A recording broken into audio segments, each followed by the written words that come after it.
খবর নেই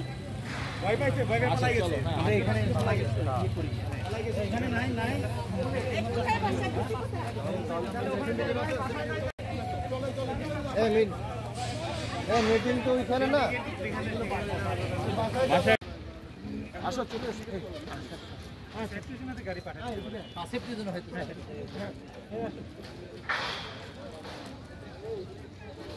তার একটা ক্যাম্পাস বন্ধ করে দেবে না বন্ধ করে দেবে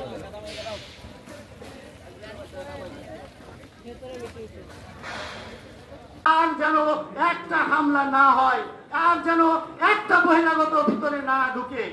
এরপরে যদি কোন ছাত্র কিছু হয় দেখবেন আপনি তার সামনে কতজন শিক্ষক গিয়ে দাঁড়ায়। কালকে রাত্রে আপনি নিশ্চয় টের পেয়েছেন কতজন শিক্ষক অনাকাঙ্ক্ষিত ভাবে মানে না জেনেই প্রস্তুতি ছাড়াই গিয়ে তাদের জীবন রক্ষা করার চেষ্টা করেছে। আমরা সেটা চালিয়ে যাব। অসংখ্য ছাত্রছাত্রী, অনেক শিক্ষক এবং আমি 2 জন কর্মচারীর কথা শুনেছি যারা আহত হয়েছে পুলিশের মাধ্যমে এবং অন্যান্য ভাবে। আমরা সকলের চিকিৎসার সুব্যবস্থা করতে আপনাকে দাবি জানাচ্ছি।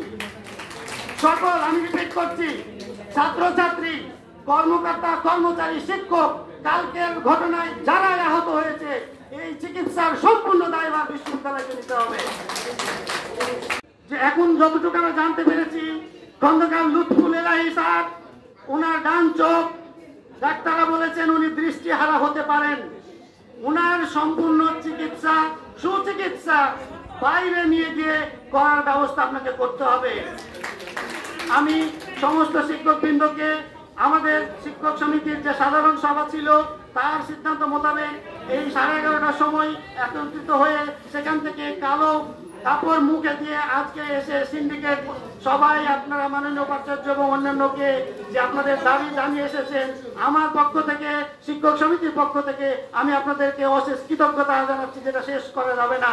আমি আপনাদের কাছে আবারও বিনম্র চিত্তে বিশ্ববিদ্যালয় ক্যাম্পাসে পুলিশের উপস্থিতিতে শিক্ষক শিক্ষার্থীদের বিশ্ববিদ্যালয়ের সবচেয়ে নিরাপদ জায়গা উপাচার্যের বাসভবনে স্থানবিবাদ চালিয়েছে। তার প্রতিবাদে আপনারা আজকে এখানে যে প্রতিবাদ করেছেন, সিন্ডিকেট আমরা এসে সবাইকে উপাচার্যের সঙ্গে কথা বলেছি, সিন্ডিকেটের সভাপতিকে যথাযথ ব্যবস্থাগুলো নিতে বলেছি। আমি আপনাদেরকে ধন্যবাদ জানাই। আমি শুধু এই কথা বলতে চাই যে উপাচার্য এর আগে তিনবার সিদ্ধান্ত নিয়েছিলেন অছাত্রদেরকে ক্যাম্পাস থেকে হল থেকে বিতাড়িত করবেন এবং আইনগত ব্যবস্থা নেবেন। তার কোনো কিছুই তিনি করেন নাই। তিনি যদি নিতেন আজকে হয়তো এই ব্যবস্থা হতো না।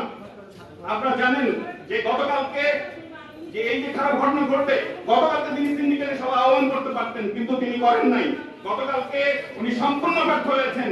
এটার দায় তাকে নিতে হবেই। এটার দায় উনি এড়াতে পারবেন না। পুলিশের উপস্থিতিতে জানানোর নারকীয় ঘটনা ঘটেছে। আমার কাছে মনে হয়েছে যে 25শে মার্চের মতো একটা সময় গতকালকে আমরা পার করেছি। আমাদের শিক্ষকরা আহত হয়েছেন, মানসিকভাবে অসম্মানিত হয়েছেন, অত্যাচারিত হয়েছেন। আমাদের একজন সহকর্মী গুরুতর আহত। আমি খুবই বিচলিত। আপনারা সবাই দোয়া করবেন।